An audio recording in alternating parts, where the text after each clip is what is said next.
Vance was confident because he was going to play the authentic working-class background card. He would frame Crockett as an out-of-touch elite lawyer. But that day, he would learn that Crockett had Appalachian connections. Her father was a coal miner, her family had gone through economic struggles, and Vance's working-class hero narrative was about to be tested against real working-class experience. The Senate Commerce Committee hearing room felt unusually charged on that gray February morning, crackling with the kind of electric anticipation that preceded significant political moments. What was supposed to be a routine oversight hearing on economic policy had drawn an unexpectedly large crowd, thanks to the guest witness list that included both Senator J.D. Vance of Ohio and Representative Jasmine Crockett of Texas. The ornate chamber, with its curved mahogany benches and soaring coffered ceiling, had witnessed countless policy debates over the decades, but today carried a different energy. C-SPAN had positioned 3 cameras instead of their usual 2. Major news networks had sent their top political correspondents. Even the typically jaded Capitol Hill press corps seemed energized by the potential for fireworks between 2 rising political stars with fundamentally different worldviews. The subject matter, economic opportunity in post-industrial America, seemed tailor-made for Vance, whose best-selling memoir, Hillbilly Elegy, had made him the media's go-to voice on white working-class struggles and cultural pathology. At 39, he embodied the conservative movement's narrative about personal responsibility triumphing over systemic disadvantage. His navy blue suit was perfectly tailored, his Yale Law School training evident in his confident posture, his transformation from venture capitalist to populist senator complete in every visible detail. He sat at the curved witness table with the confident bearing of someone who knew he owned this narrative space, someone who had built an entire political identity around being the authentic voice of forgotten America. His book had sold millions of copies, been adapted into a major motion picture, and launched him from Silicon Valley obscurity to the United States Senate in less than a decade. Across the horseshoe-shaped committee table, Representative Crockett sat quietly reviewing her notes, her presence more understated but no less purposeful. She had been invited to participate in this hearing due to her work on economic justice legislation and her reputation as one of Congress's most effective advocates for working-class families. At 43, she carried herself with the quiet authority of someone who had spent years in courtrooms and community centers, dealing with the practical realities of economic inequality rather than theorizing about them. Everyone in the room knew the real draw was the ideological contrast between her progressive approach to economic policy and Vance's conservative populism. The setup seemed perfect for political theater. The best-selling author and venture capitalist turned senator versus the liberal lawyer from Texas, debating the future of American economic policy. What they didn't know was that Crockett had spent the past month doing something that would completely upend the expected dynamic of their confrontation. She had gone home to Appalachia. Not the metaphorical Appalachia of political messaging and cultural commentary, not the Appalachia of campaign stops and carefully staged photo opportunities, but the actual mountains of eastern Kentucky where her father had been born, raised, and worked for 37 years in the coal mines of Harlan County. The decision had surprised her staff, who struggled to understand why she would spend valuable time away from Washington to visit communities she rarely discussed publicly. "Why now?" her chief of staff had asked when Crockett announced her intention to spend a week in Kentucky, visiting the communities where her paternal grandfather had died of black lung disease and where her father had grown up in a company-owned house with no running water. "The hearing is about economic policy, not personal background," her communications director had pointed out, worried about the optics of what could be seen as campaign-style identity politics. "Because," Crockett had replied with quiet determination, "I'm tired of letting other people define what working-class authenticity looks like." Her trip had taken her through the narrow mountain roads of eastern Kentucky, past the abandoned coal tipples and shuttered company stores that had once been the economic heart of the region. She had visited Lynch, the company town where her father was born, now a shell of its former self with boarded-up windows and cracked sidewalks reclaiming what had once been bustling streets. She had spent hours in the living rooms of her father's cousins and childhood friends, listening to stories about the mines, about the slow death of black lung disease, about the economic devastation that followed automation and environmental regulations. She had walked through the cemetery where her grandfather was buried, reading the headstones of men who had died too young from diseases that came with the territory of digging coal from the earth. Most importantly, she had listened. She had heard about the politicians who came, through during election seasons, making promises about bringing back coal jobs that everyone knew were never coming back. She had heard about the opioid crisis that had followed economic despair, about young people leaving for cities that offered opportunities their hometowns no longer could, about the complicated relationship between environmental protection and economic survival. Now, as committee chairman Roger Wicker called the hearing to order with the formal gravitas appropriate to the occasion, Crockett felt the weight of those mountain conversations in her briefcase, not as political ammunition to be deployed for tactical advantage, but as a reminder of what was at stake when politicians used working-class struggle as a prop rather than a call to action.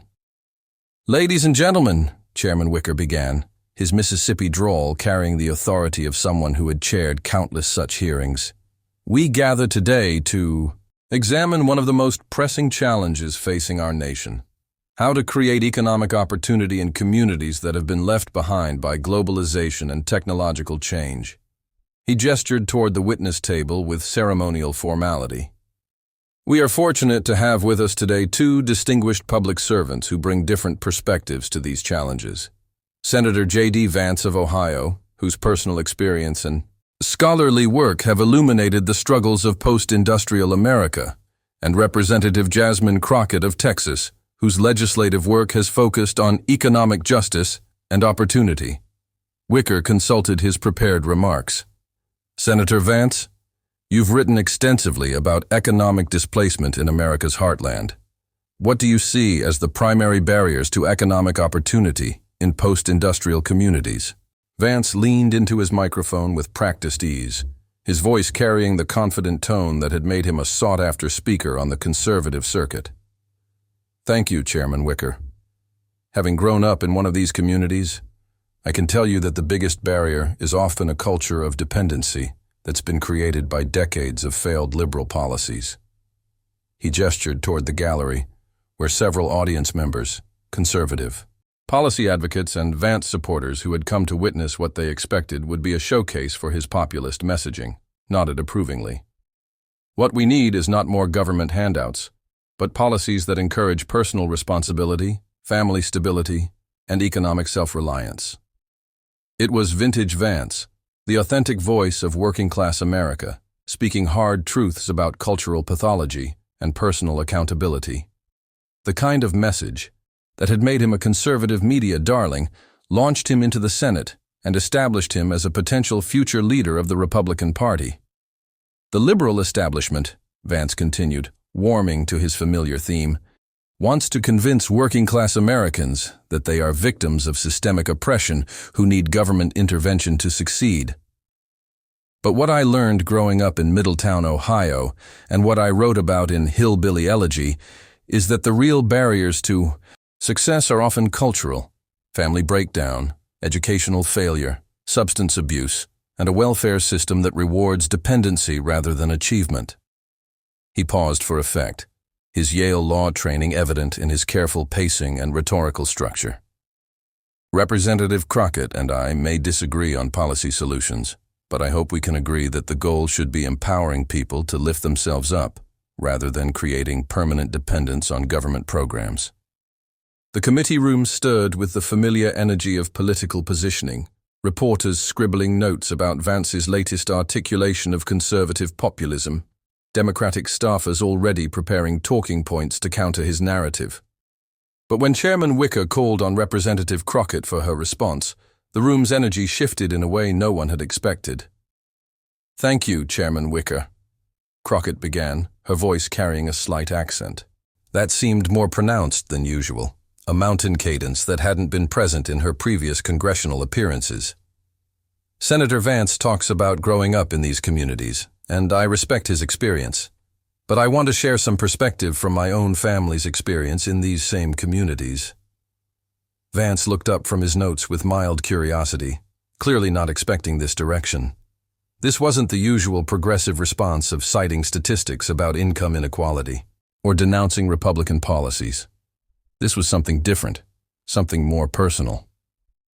My father, Robert Crockett, was born in Lynch, Kentucky in 1952, Crockett continued, her voice taking on the rhythmic cadence of someone settling into a story that mattered deeply to her.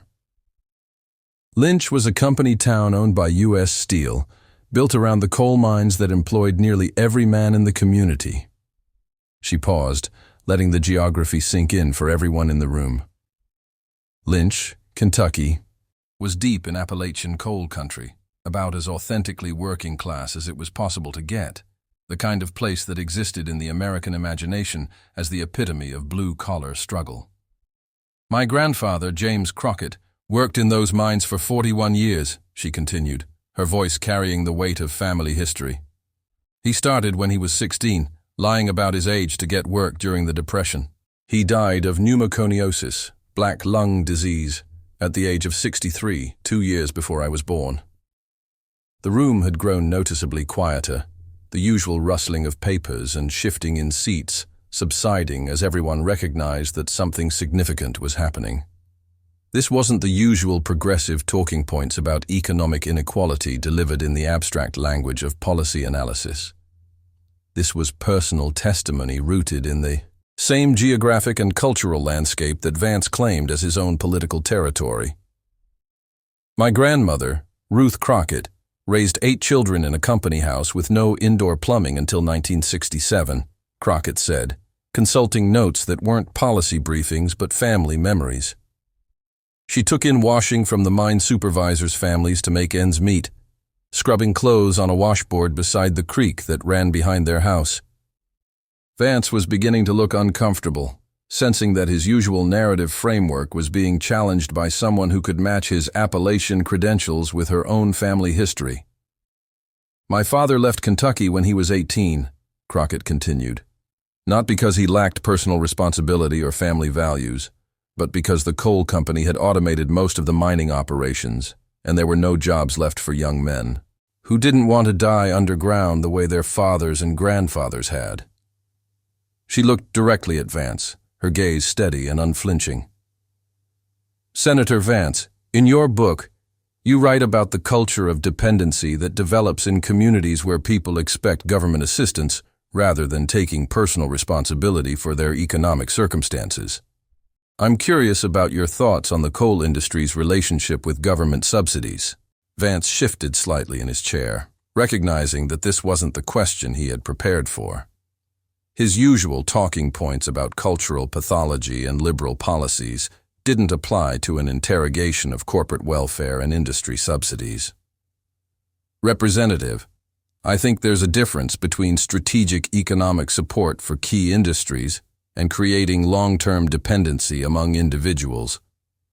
Is there? Crockett interrupted gently, her tone remaining respectful, but her questioning relentless. Because according to the Treasury Department, the coal industry has received over $4.6 billion in federal subsidies in the past decade, while the families displaced by coal automation have received far less in retraining and economic transition support. She consulted her notes, numbers that she had researched meticulously during her preparation for this hearing. In Harlan County, where my grandfather worked, the average family receives about $2,400 per year in SNAP benefits, while the coal companies operating in that same county receive an average of $180,000 per year in federal tax breaks and depletion allowances. The statistics hung in the air like a challenge, their stark contrast illustrating the hypocrisy of condemning individual assistance while celebrating corporate welfare. So I'm wondering, Senator Vance, which represents a bigger culture of dependency, families receiving food assistance while they retrain for new careers, or corporations receiving massive government subsidies while they eliminate the jobs that sustained entire communities?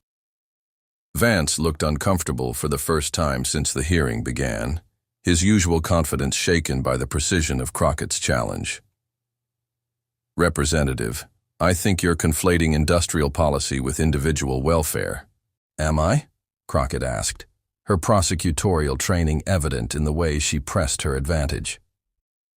Because when I was in Kentucky last month, talking to families in McDowell County and Breathitt County and Pike County, they told me something interesting. She leaned forward slightly, her body language conveying the intensity of someone delivering crucial testimony.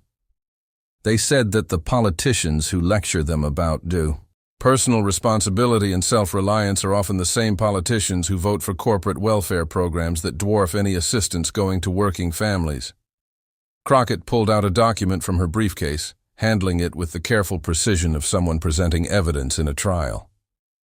This is a list of your voting record on corporate subsidies and tax breaks, Senator Vance. In your first year in office, you voted for $47 billion in corporate tax incentives while voting against $12 billion in expanded child tax credits that would have directly benefited working families. She looked up at him, her gaze unwavering. Can you help me understand how supporting corporate welfare represents fiscal conservatism, while supporting family assistance represents dependency culture? Vance was now visibly struggling, sweat beginning to show on his forehead as he grappled with questions that his usual talking points couldn't address. Representative, economic policy requires balancing multiple considerations. It does, Crockett agreed, her voice taking on the rhythmic cadence of someone building to a crescendo. But what it shouldn't require is using working-class struggle as political theater while implementing policies that primarily benefit wealthy donors and corporations. She pulled out another document, this one thick with highlighted passages and sticky note markers. Senator Vance, since taking office, you've received $2.3 million in campaign contributions from oil and gas companies, pharmaceutical corporations, and defense contractors. Over the same period, you voted against minimum wage increases, overtime protections, and union organizing rights.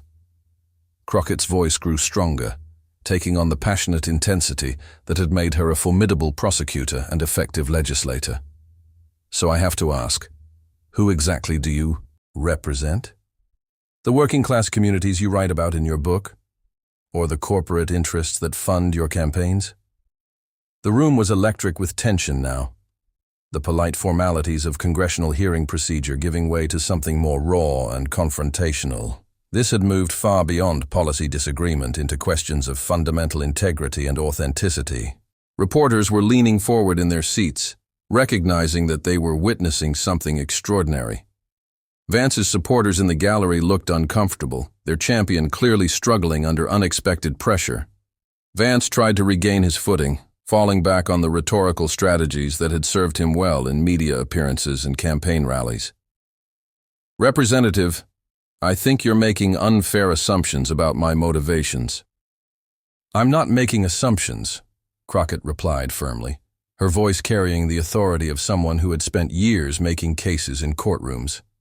I'm reading your voting record, and your voting record tells a very different story than your public narrative. She stood up from her chair, a move that surprised everyone in the room, including herself, the formality of the congressional setting suddenly feeling inadequate for the magnitude of what she needed to say. Senator Vance, you've built a political career on the idea that you represent authentic working-class values against out-of-touch elites. But let me tell you what I learned when I went back to Kentucky. Her voice carried the passion of someone who had been waiting years to say these words, someone who had watched politicians exploit her family's story for political gain while ignoring their actual needs. I learned that my father's cousin, Mary Alice Crockett, is still living in Lynch. She's 67 years old, works part-time at the Dollar General because her Social Security isn't enough to live on, and she can't afford her diabetes medication. Crockett's eyes were focused on Vance now, boring into him with the intensity of someone delivering a closing argument. Mary Alice told me that the politicians who come through talking about hillbilly culture and mountain values never seem to vote for policies that would actually help mountain people. She gestured toward her briefcase, where she had carefully organized the testimonies and stories she had collected during her week in Kentucky. Mary Alice gave me a list of medications she's rationing because she can't afford them. Insulin, metformin, blood pressure medication. She's slowly dying because pharmaceutical companies charge Americans 5 times what they charge Europeans for the same drugs. Crockett's voice grew quiet but intense, the kind of controlled passion that prosecutors use when delivering their most damaging evidence. Senator Vance, you've received over $400,000 from pharmaceutical companies since taking office. Have you ever voted to lower prescription drug costs for people like Mary Alice? Vance looked like he wanted to disappear from the witness table. His usual confidence completely evaporated. Representative, pharmaceutical policy is complex. It's not complex for Mary Alice, Crockett said, her voice cutting through his attempt at deflection. It's life or death, and your votes have consistently prioritized pharmaceutical profits over her ability to afford her medication. She sat back down, but kept her eyes fixed on Vance, her posture conveying the intensity of someone who wasn't finished making her case. Senator, you write beautifully about the dignity of working people and the importance of family and community. But your policies consistently undermine that dignity by prioritizing corporate interests over human needs. Crockett pulled out one final document, this one a handwritten letter that she handled with special care. This is a letter that Mary Alice asked me to read to you. She wrote it after she heard you were going to be at this hearing. She opened the handwritten note, her voice taking on a gentler tone as she read the words of an elderly woman who had never appeared on television or written a best-selling book, but whose life embodied the struggles that politicians like Vance claimed to understand. Dear Senator Vance, I read your book, and I thought you understood what life is like for people like me. But when I look at how you vote in Washington, it seems like you forgot where you came from. I don't need you to feel sorry for me, but I need you to remember that real people get hurt when politicians choose money over people. Please don't use our struggles to get elected, and then ignore us once you get to Washington. Sincerely, Mary Alice Crockett. The silence that followed was profound and uncomfortable, stretching for long seconds as the implications of the letter sank in. Vance sat at the witness table looking smaller than he had at the beginning of the hearing, his carefully constructed political persona revealed as a marketing strategy rather than authentic representation. Vance's voice was barely audible when he finally spoke, his usual confidence completely shattered. Representative, I appreciate Mrs. Crockett's perspective, and I take her concerns seriously. Do you? Crockett asked, her voice carrying a note of genuine disappointment rather than political triumph. Because taking concerns seriously means changing how you vote, not just offering sympathy. She began gathering her papers with deliberate ceremony, the weight of her family's story and her constituents' struggles evident in every movement. Senator Vance, you're not the only person in this room with working-class roots. You're not the only person who understands economic struggle. But you might be the only person who's used that struggle as a brand while implementing policies that make the struggle worse. Crockett's final words carried the weight of genuine disappointment, the sadness of someone who had hoped for better from a fellow public servant. The people of Appalachia deserve better than politicians who exploit their story for political gain while ignoring their actual needs. She paused, looking directly at Vance one final time. Senator, you had the opportunity to be a bridge between the working-class communities you came from and the political power you now hold. Instead, you've chosen to be a vehicle for the same corporate interests that have abandoned those communities for decades. Her voice took on a note of profound regret. That's not just a political failure, Senator. It's a moral one. As the hearing moved to other witnesses, Vance sat quietly at the witness table, looking smaller somehow than he had at the beginning of the session. The remaining, and the political power you now hold. Instead, you've chosen to be a vehicle for the same corporate interests that have abandoned those communities for decades. Her voice took on a note of profound regret. That's not just a political failure, Senator. It's a moral one. As the hearing moved to other witnesses, Vance sat quietly at the witness table, looking smaller somehow than he had at the beginning of the session. The remaining questions from other committee members seemed almost anticlimactic after Crockett's systematic deconstruction of his working-class authenticity. When the hearing finally adjourned 3 hours later, Vance left through a side exit, avoiding the press gaggle that had gathered in the hallway. His usual post-hearing media availability was cancelled, his staff citing scheduling conflicts. Within hours, clips of the exchange were spreading across social media, but not in the way political confrontations usually did. Instead of partisan cheering from opposing camps, there was something more thoughtful. A recognition that Crockett had exposed something important about the difference between authentic representation and performative politics. The video of Crockett reading Mary Alice's letter became particularly viral, shared not just by progressive activists, but by people across the political spectrum who recognized the genuine emotion in her voice and the authentic connection to the communities she was defending. Conservative commentator Jonah Goldberg wrote, "I disagree with Representative Crockett on most policy issues, but her questioning of Senator Vance exposed something troubling about how some politicians use working-class identity as a brand rather than a calling." Liberal columnist E.J. Dion observed, "Crockett demonstrated that the most effective political authenticity comes not from writing best-selling memoirs about your background, but from maintaining connections to the communities that shaped you." The hearing also prompted a deeper examination of Vance's voting record and campaign finances. Investigative reporters began documenting the disconnect between his populist rhetoric and his corporate-friendly voting patterns, finding a consistent pattern of supporting policies that benefited his wealthy donors while opposing measures that would have helped working-class families. The most telling response came 3 days later, when Senator Vance quietly co-sponsored a bill to lower prescription drug costs, his first break with pharmaceutical industry interests since taking office. He offered no public explanation for the change, but political observers noted that it came just days after Mary Alice Crockett's letter had been read aloud on national television. 6 months later, when Vance published an op-ed defending his vote for a corporate tax cut, a reader comment simply said, "What would Mary Alice think?" The comment received thousands of likes and became a shorthand way of questioning whether Vance's positions served his constituents or his donors. The hearing also elevated Crockett's national profile significantly.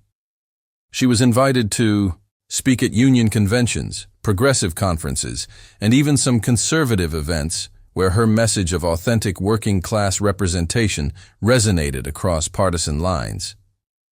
"Representative Crockett showed us something important," wrote David Brooks in the New York Times. "Real working-class politics isn't about celebrating cultural identity or lamenting economic change. It's about fighting for policies that actually improve working people's lives." A year later, when Vance faced criticism for supporting a trade deal that economists predicted would eliminate manufacturing jobs in Ohio, protesters outside his office carried signs reading, "Remember Mary Alice," and "Vote like a mountaineer, not a millionaire." The hearing became a case study in political science classes about the difference between authentic representation and identity politics, with professors using it to illustrate how personal background can be either a source of genuine connection to constituents or a marketing tool for political advancement. But perhaps the most meaningful response came in a follow-up letter from Mary Alice Crockett herself, published in the Louisville Courier-Journal 6 months after the hearing. "I want to thank Representative Crockett for reading my letter in Washington. I never thought anyone would pay attention to what an old woman in Lynch, Kentucky had to say. But since then, I've noticed some changes. Senator Vance's office called to ask about my prescription drug costs, and there's talk of a new program to help seniors afford their medications. I don't know if it was because of what happened that day, but it gives me hope that maybe politicians can still remember where they came from.